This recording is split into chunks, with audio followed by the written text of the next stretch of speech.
Hello, friends. Hello, everyone, even if you're not a friend.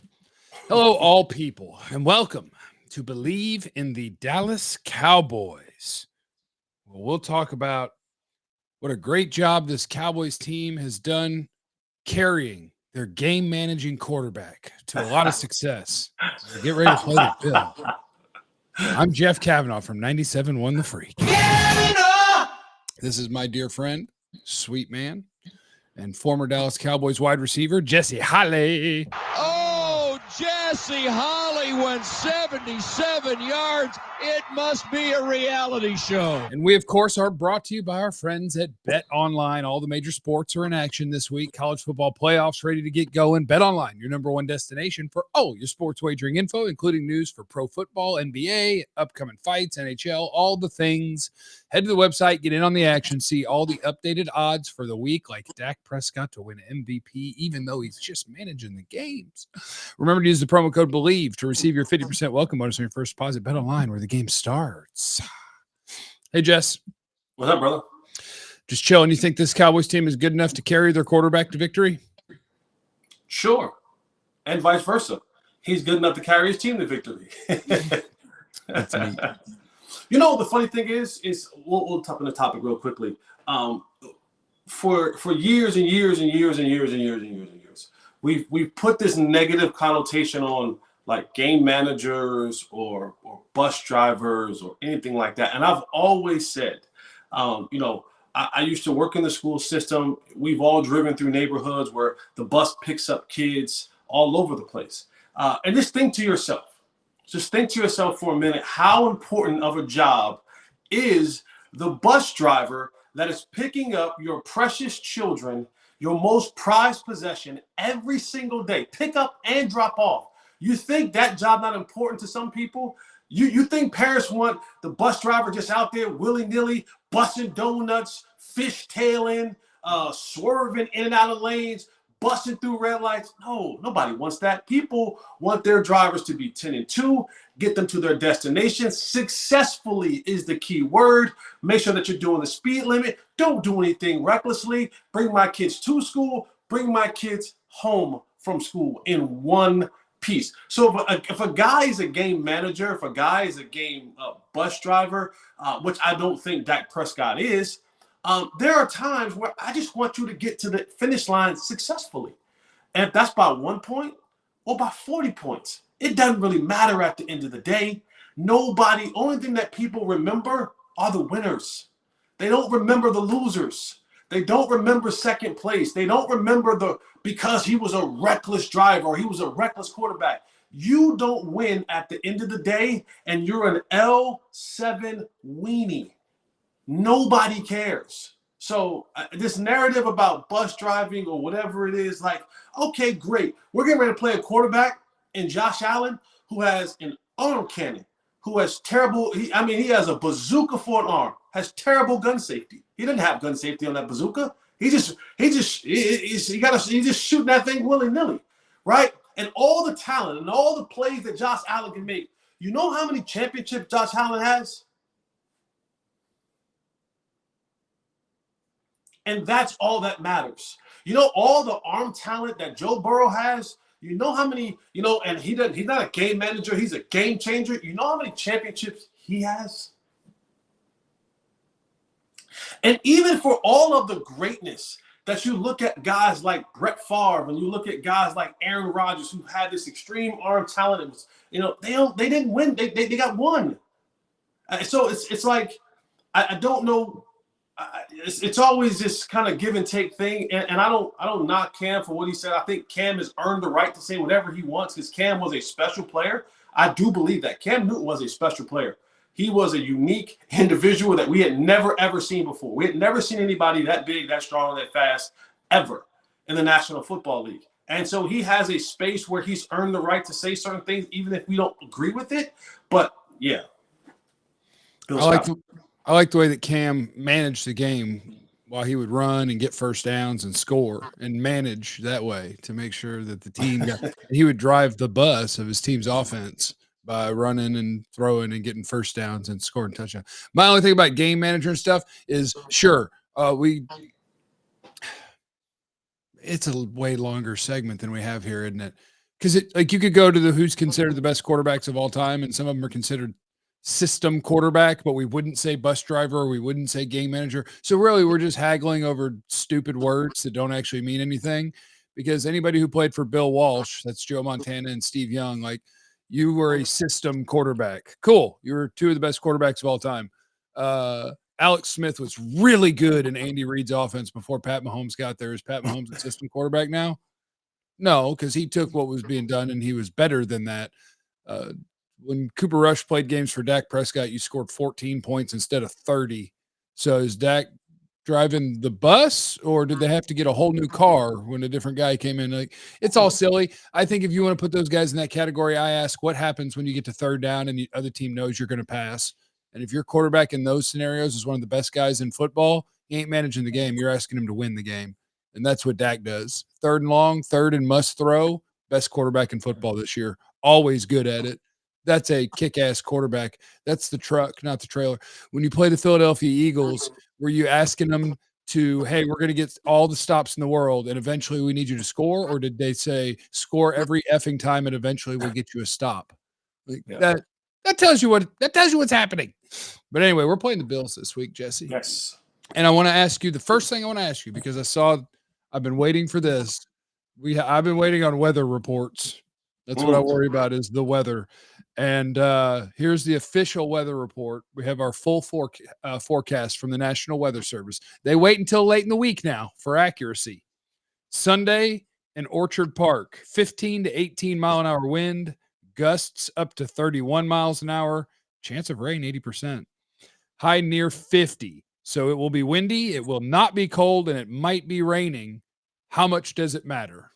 Well, Jerry used to say that the hole in the stadium at AT&T or at Texas Stadium and now at AT&T Stadium when he wants to open the roof, that is because God's a Cowboy fan. And, well, lo and behold, don't know if you've been outside this morning, but it's about 50. It's raining, and there's winds probably around 15 to 20 miles an hour. Oh, is it windy? What a perfect opportunity to go outside today and practice. You think they will? If Mike McCarthy is worth anything, they should.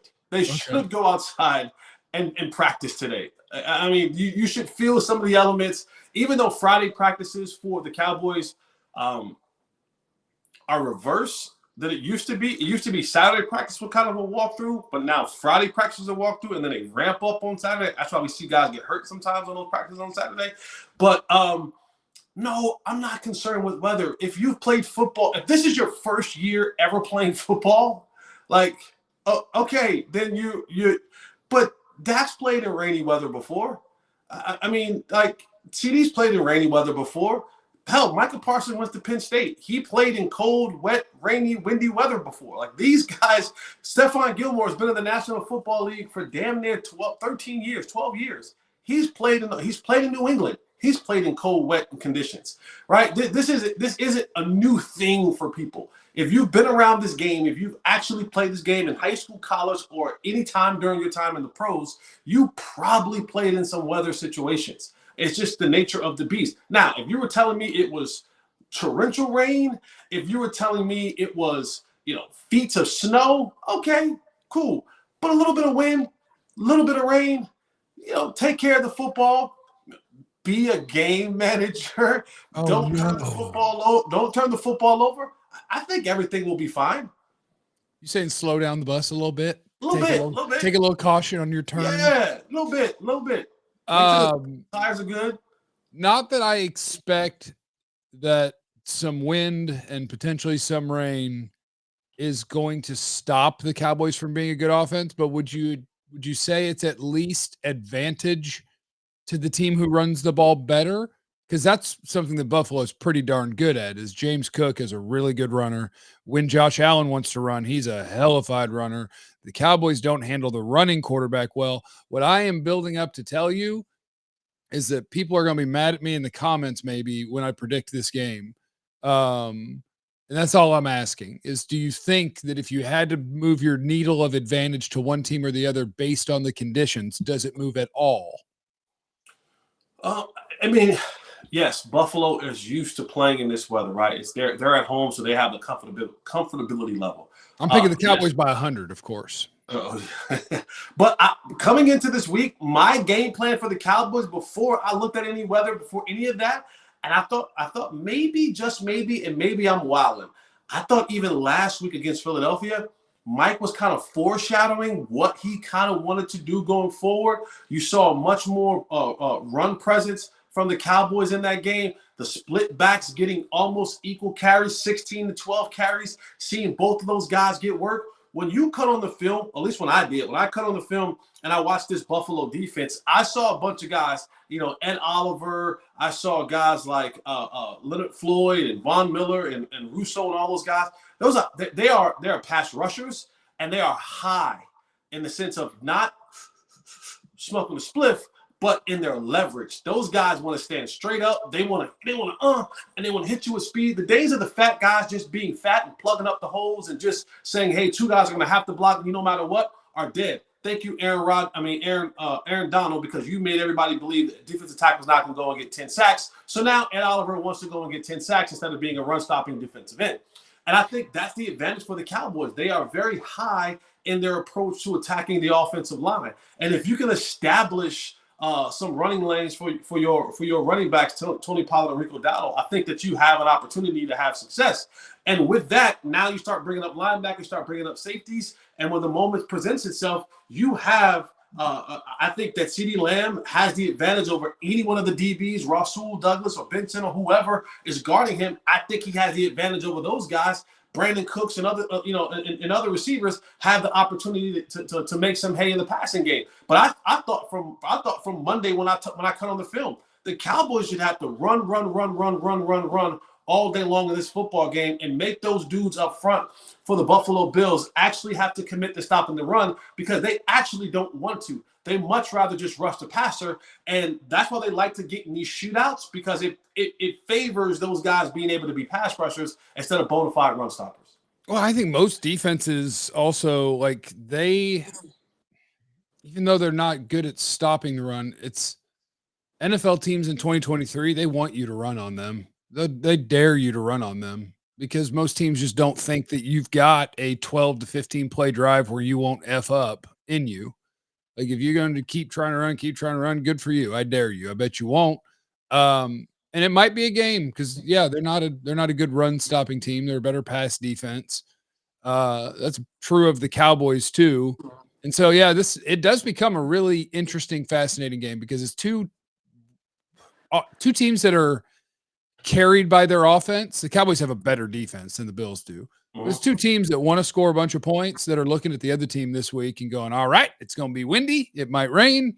We're really good at scoring points, but I don't know if we want to try our best to score points every play this time out. We might want to attack them running the football. And so I don't know what it looks like, but I do think that we're in for a game that is going to be, I don't know if I have a coin. I don't have one, but I do think they're going to score somewhere 25 to 30 points, both of them. And we'll just see which one has the higher number at the end of the game. And I don't know who it'll be. I don't have a good feel for this game. I like that it's two really, really good offenses. The Cowboys have a better defense, but the reason the Cowboys have a better defense is just how many turnovers they force. And so that probably has to be the difference in the game. When the Cowboys don't force turnovers, if I eliminate those plays from your stats and your rankings, they become very similar to the Bills. They become a middle of the road NFL defense. They're good because they take the ball away. So I think the Cowboys have to take the ball away. And if they don't, and it's just we play straight up clean football, I do think that Vegas is right, that you might be this much better than them, and they're playing at home. So I'm going to take Buffalo 30-27. That's what I'm going to do, Jesse. Whoa. Or Cowboys 30-27. No, you can't. Here's the thing, guys. It's really hard to predict the future. And Vegas tells you this is a very close game and that Buffalo is going to win by 2 or whatever. And so if I predict that Vegas is probably in the right ballpark, you can't get mad at me. But this would be a really nice win if the Cowboys get it. I think you're playing a team that is better than Philadelphia, and you're doing it on the road. Yeah, I think this team, the Buffalo team, is better than the 7-6 record that they wear. When you actually sit down and look at them, you go, wow, this team presents some issues. Josh Allen, he is a guy who the play is never over, right? Like he is arrogant enough and his talent to say that I can make any throw, every throw, no matter if I'm falling out of bounds or if you're at my feet or if I'm running left or running right or backing up. He feels like yes. And that might be why you win the game. And that I was getting there. I was getting ready to say, it's in those moments where Josh Allen will stare down a receiver, will throw the ball in places that he should not throw the ball to. He at times are late, and especially on the outbreaking routes. And I love this for guys like Deron Bland and guys like Stephon Gilmore, who always kind of play in that area of kind of inside out. So if Josh Allen is looking up and he's saying, oh, I can make that throw, and he thinks he can whiz one in there, and the wind takes it a little bit, and it falls behind the receiver, the Cowboys have guys like Deron Bland, like Stephon Gilmore, who will undercut those routes and step in and make the interception, and create the turnover that you were talking about. I think this is a game where Josh Allen, who I saw a stat this morning, who has thrown an interception in every single game this season, a stat that hasn't happened since 2015 when Peyton Manning did it. So, I mean, if we're saying what history in Vegas says, he's gonna give us one today. On Sunday, he's gonna give us an interception. Now, maybe that may be Deron Bland's pick six of the season. Maybe it might be someone else's. But I think the opportunity will be there. But the Cowboys have to be willing to defend in the passing game when you're dealing with Josh Allen, because the play is never over with him, whether he's in the pocket or outside the pocket. He's going to try to find a way to make a play. He runs better than any running quarterback that you've seen thus far. He's bigger, stronger than any quarterback that you've seen thus far. And even when you hit him, he gets up. He's like that. He's like that little clown with the weight at the bottom when you punch it, and it goes boom, boom, boom, boom, boom, boom, boom. He's going to get back up and come at you again. But I like the Cowboys in this one. I like the Cowboys on the road. And to me, if nothing else changes, the Cowboys have to say to themselves, we're going into the playoffs and we're going to have to go on the road and win some football games. Mike McCarthy said it this week. He said, I love this type of atmosphere going into Orchard Park with Bills Mafia. He said, because you get the playoff atmosphere, you get a playoff caliber team without the playoff consequences. So the Cowboys get an opportunity to go out there and showcase what they can do in an atmosphere versus a playoff level caliber team in a playoff caliber atmosphere in Orchard Park in the Bills Mafia. And win or lose this game, if you lose this game, it's not like you're going home, right, in the playoffs, but you get an opportunity to go out there and work on your cadence, maybe even some of your no huddle, maybe some of your silent count, all those things that you're going to have to be ready to do. Because here's the thing, even if the Cowboys stay at the 5th seed and they have to go and play the NFC South winner, right? You might have to end up going to a place like New Orleans, and you and I both know a place like New Orleans in the playoffs, they're going to get pretty loud. Now they may not be a playoff caliber team, but that atmosphere can contribute to you having some false starts, some delayed games, some miscommunications that could ultimately, hurt you on a drive. So being able to come into this atmosphere and be able to do things like that, I think is imperative for this Cowboys team, and it's another notch in the belt. Another notch in the belt. We know what they can do at home. If they can go on the road against a good quality football team and win another game, it does wonders for their confidence, and it also continues to put the world on notice that the Cowboys are, in fact, for real. Of course, 28-20. What, 28-20? 28-20. That would be pretty convincing to me it's one score, but whatever. I hope you're right, because the dream would be that at 6:30 on Sunday, the Cowboys are 11-3. And then at 10:30 on Sunday, the Eagles are 10-4, because I think Seattle can beat them. If Geno plays, I think Seattle can beat them. I don't know if they will, just like the Cowboys can beat the Bills, but we're staying true to form on this show. I've always been a hater. Jesse has always been a homer. And so we're staying true to form today and believe in the Cowboys. And I'm done. Thanks to our friends at Bet Online. Thanks to my friend Jesse Holley. Thanks to you guys checking us out. If you're listening in audio form, also know you can see our beautiful faces at youtube.com/Jeff Cavanaugh. We are Believe in the Dallas Cowboys. He is Jesse Holley. You can see him on Unfiltered with Jesse Holley. Look that crap up, or else. Remember, you have no idea what anyone's going through, so be cool to everyone, even me in the comments, no matter who I pick. Be cool to me. We love you. Be easy. Eliminate the contingencies.